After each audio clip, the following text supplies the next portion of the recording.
directeur exécutif du laboratoire camerounais d'études et de recherche sur les sociétés contemporaines. Il est chef de département de sociologie de l'Université de Yaoundé 1. Il est secrétaire général de l'Association camerounaise de sociologie. Il est sociologue.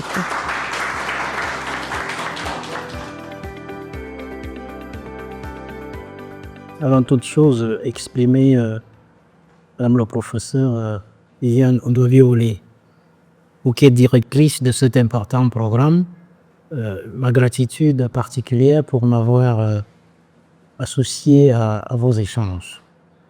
Je voudrais exprimer, si bien vous-même qu'à vos équipes, ce d'autant plus que moi à l'époque j'étais un jeune étudiant, je crois quand le professeur que j'ai plus connu, recteur Nanfosso Tchafak, je crois, est l'un de ceux qui ont mis en orbite cet important programme.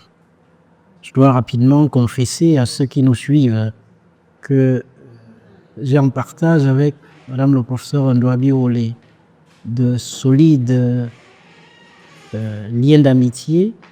Ce sont des liens d'amitié qui sont fondés sur une estime réciproque, mais surtout sur un socle moral qui est alimenté par notre passion commune pour la science, la connaissance et surtout leur place stratégique dans la formulation et l'opérationnalisation de ce que moi j'appelle, peut-être qu'on pourra en parler, les politiques publiques de l'hospitalité.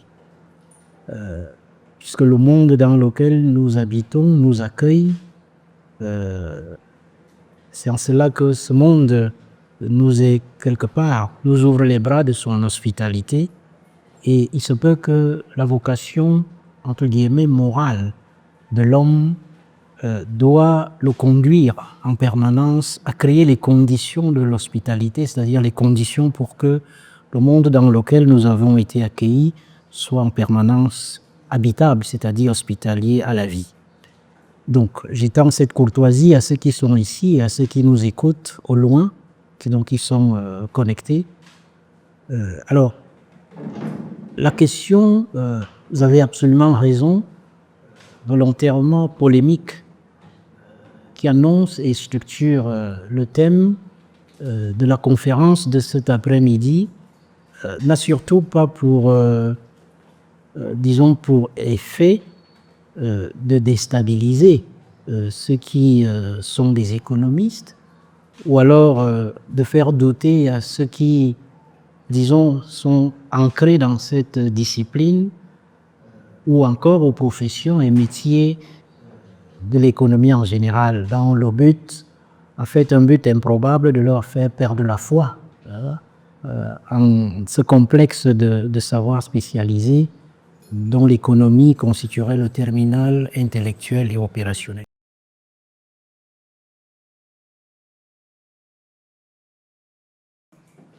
Ce qu'on voit à l'œuvre, c'est que les grands acteurs de ce qu'on peut considérer comme l'économie mondiale détiennent le capital, qui alimentent des grandes études, qui utilisent beaucoup d'économistes, beaucoup de savants, qui utilisent des médias.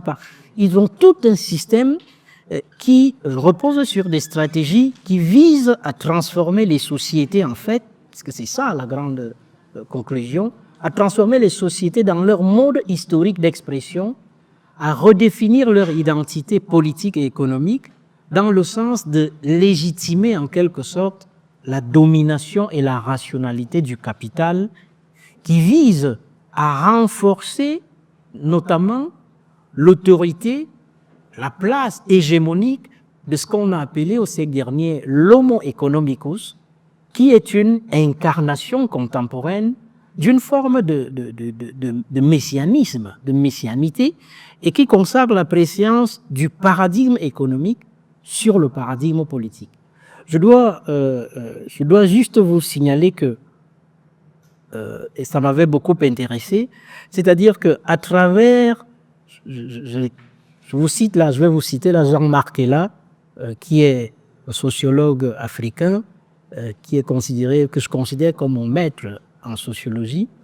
C'est-à-dire qu'à travers ces manières d'agir, de dire, de se dire, à travers ces modes de fonctionnement, l'on n'arrive à conclure que ce qu'on appelle le néolibéralisme est dans ses multiples variantes aujourd'hui en tant qu'outil du capital et des acteurs de l'économie mondiale, en fait, ne recèle pas simplement une idéologie. C'est ça qui est très subtil. C'est-à-dire qu'il ne s'agit pas simplement d'une idéologie, il s'agit même, elle recèle même une théologie. Jean-Marc là a attiré mon attention sur cette question. C'est-à-dire que quand il faisait un rapport avec un peu les évangiles, et il établissait qu'on peut faire un parallèle sous le mode d'une allégorie biblique entre le comportement des acteurs les plus actifs de cette économie et celui du christianisme ou de son discours. Il dit, tout donne en effet l'impression que les acteurs de l'économie mondiale travaillent avec conviction et foi comme des envoyés porteurs d'un message, donc d'une bonne nouvelle. L'homo economicus. L'homo economicus est donc la figure messianique appelée à sauver le monde. Le sauveur qu'on nous présente, que ces institutions nous présentent.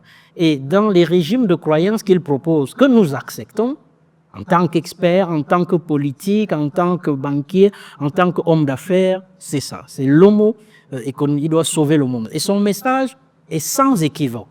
Cherchez d'abord le royaume du néolibéralisme et le reste vous sera donné par surcroît. N'est-ce pas? Et Jean-Marc est là, dans un chapitre, c'est un texte de théologie, mais c'est quelqu'un de particulier. Dans un de ses livres intitulé « Repenser la théologie africaine », il dit, un chapitre intitulé « Relire l'évangile à l'ère du marché ». Il revient sur ces parallèles. Et il dit la Banque mondiale, par exemple, aujourd'hui, est assimilée à une grande église. Ses fonctionnaires à des apôtres coptés, jouissant de très nombreux privilèges en échange d'une fidélité absolue à l'institution. Les chefs d'entreprise sont des grands prêtres. Les économistes sont des théologiens et les banques ou la bourse fonctionnent comme des temples. La publicité jouant un rôle de prédication. Le dogme est celui du marché tout-puissant, hors duquel il n'y a point de salut. Le péché serait la désobéissance aux lois du marché. La réduction des dépenses de l'État et les autres mesures de restriction budgétaire fonctionnent comme des pénitences et sacrifices nécessaires à l'assainissement des finances publiques, et l'on efface la dette comme on efface un péché, etc., etc. Et donc, je conclus, moi, en indiquant que je voulais partager ces considérations critiques avec vous. J'indique quelles sont des considérations critiques parce que la critique ouvre la voie à la création. Il ne s'agit pas de faire la confrontation, il ne s'agit pas d'organiser une sorte de guerre des disciplines. Il s'agit parfois peut-être de revenir, disons, à des choses qui même existaient, j'allais presque dire, à l'origine. C'est pour ça que j'ai voulu éviter soit de vous citer des économistes, soit de citer des économistes qui ont, dans l'articulation de leurs réflexions sur la manière dont on peut organiser la vie de telle manière que la société évalue historiquement les progrès en termes de biens collectifs, je me suis permis parfois de citer des économistes qui avaient, disons, construit des ponts avec certaines sciences sociales critiques, notamment la sociologie et l'anthropologie, qui sont parfois obligés de nous rappeler que la vie ne se réduit pas à des équations mathématiques et à des calculs.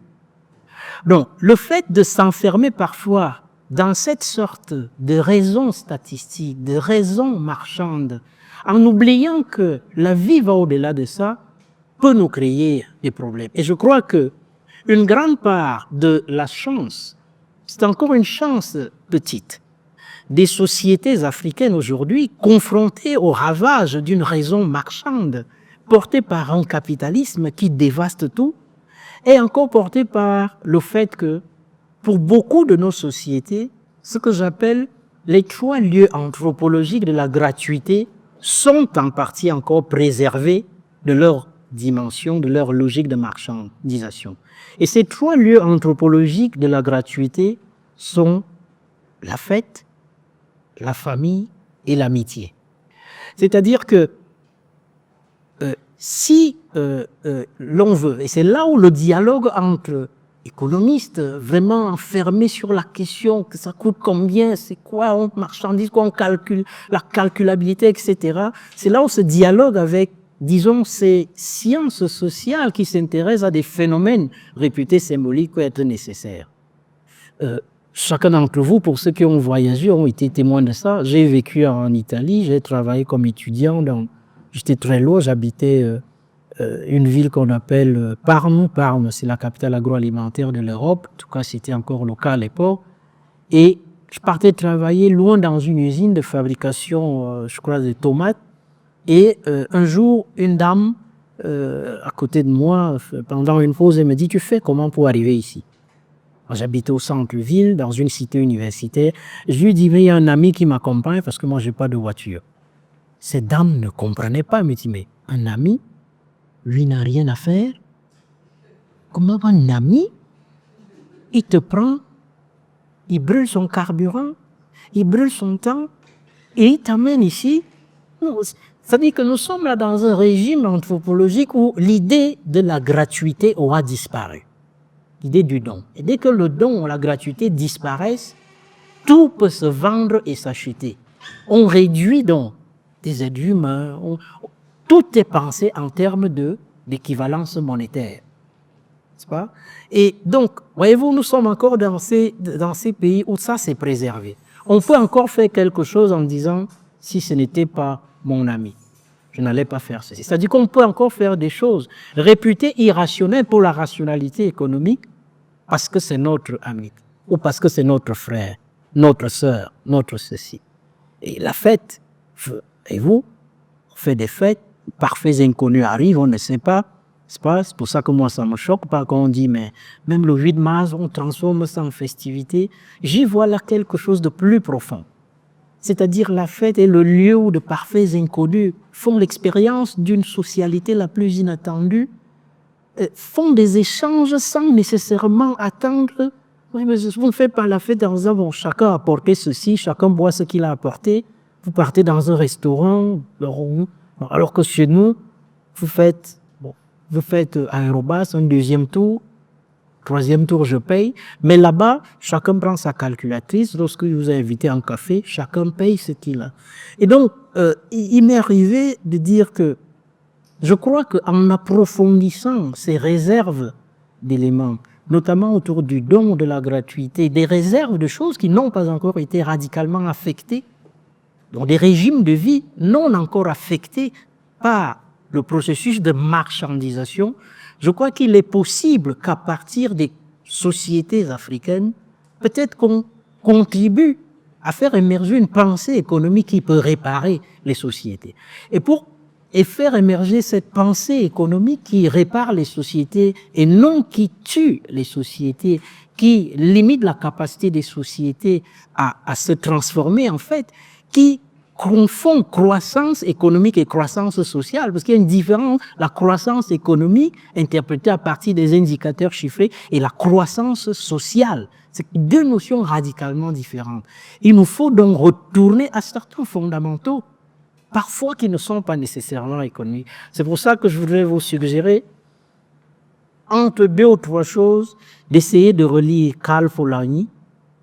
Vous allez pouvoir avoir accès à ces textes. De pouvoir même relire, pourquoi pas, Adam Smith. Parce qu'Adam Smith, on a davantage retenu de l'origine, la richesse, etc., alors que c'est un philosophe. Il enseigne la philosophie morale et politique à Glasgow. Et d'ailleurs, il publie, avant de publier de la richesse des nations, son célèbre livre sur la théorie des sentiments moraux. Et ensuite, bien sûr, il faut jeter un coup d'œil sur un texte comme celui de Jean-Marc Ella, Travail et entreprise en Afrique, les fondements sociaux de la réussite économique. Je vous remercie.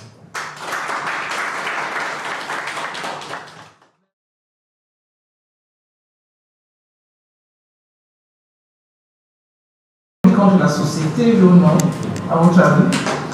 Mais toujours est-il que des illustrations ont été faites pour nous rappeler que l'économie dont nous parlons en réalité constitue un ensemble de croyances, je voudrais utiliser un autre terme, de dogmes les dogmes économiques. Et on pourrait donc dire que finalement les élites et les institutions économiques créent des dogmes économiques qui, dans certains cas, peuvent appauvrir la société. Et dans ce cas, on pourrait dire oui, l'économie est contre la société. Même si l'auteur n'a pas beaucoup insisté sur les cas où l'économie sera en faveur de la société en utilisant les deux variables de croissance économique et de lutte contre la pauvreté ou de réduction de la pauvreté, je crois que c'est un parti pris volontaire de pouvoir démontrer effectivement que les dogmes peuvent effectivement rester uniquement des dogmes. Et d'ailleurs, votre discours, monsieur le professeur, nous rappelle la grande idée de Freeman. Je pense qu'il s'agit de lui qui disait que l'entreprise existe pour enrichir ses actionnaires. Il a été, je crois, prix Nobel, si je me trompe. Et 50 ans plus tard, on s'est rendu compte qu'à cause de ce dogme-là, il a détruit la société parce que les entreprises ont commencé à produire sans tenir compte de l'environnement. Et 50 ans après, on se rend compte que les entreprises ont détruit l'environnement et vont détruire la vie de manière globale. Et toute sa thèse a été remise en cause. Je voulais simplement ouvrir la phase des débats en posant ma première question. C'est que finalement, on passe de dogme en dogme. Dès qu'un dogme est épuisé, on crée un autre dogme. Et comme vous l'avez dit, on a la première construction de croyance autour justement d'un ensemble de politiques de lutte contre la pauvreté. On se rend compte que ces dogmes sont appauvrissants, on annule la dette. On crée un autre dogme, justement, on dit maintenant, on ne lutte pas vraiment contre la pauvreté, c'est pour la croissance qu'on se bat. On passe donc du DSRP, document de stratégie pour la réduction de la pauvreté, au DSE, document de stratégie de la croissance et de l'emploi. Et puis on se rend compte que la croissance n'est pas au rendez-vous, c'est vrai, on accuse le climat, la Covid et tout ce qu'on fait. Et bien évidemment, après on crée un autre dogme, la SND 30. Donc, ce professeur, finalement, les économistes, j'ai envie de les accuser effectivement de nous faire tourner en rond, de dogme en dogme. Je ne sais pas si c'est le cas de tout le monde, mais je voudrais ouvrir la phase des questions. Vous avez suivi la démonstration qui a été faite. Et je voudrais remercier le professeur de partie effectivement de la jeunesse anthropologique pour voir comment est-ce que l'économie, dans son souci d'autonomisation et de désencastrement, désarticule ce qu'on pourrait considérer comme étant quelque chose de fondamental pour la vie. Ensemble, réinventons les politiques économiques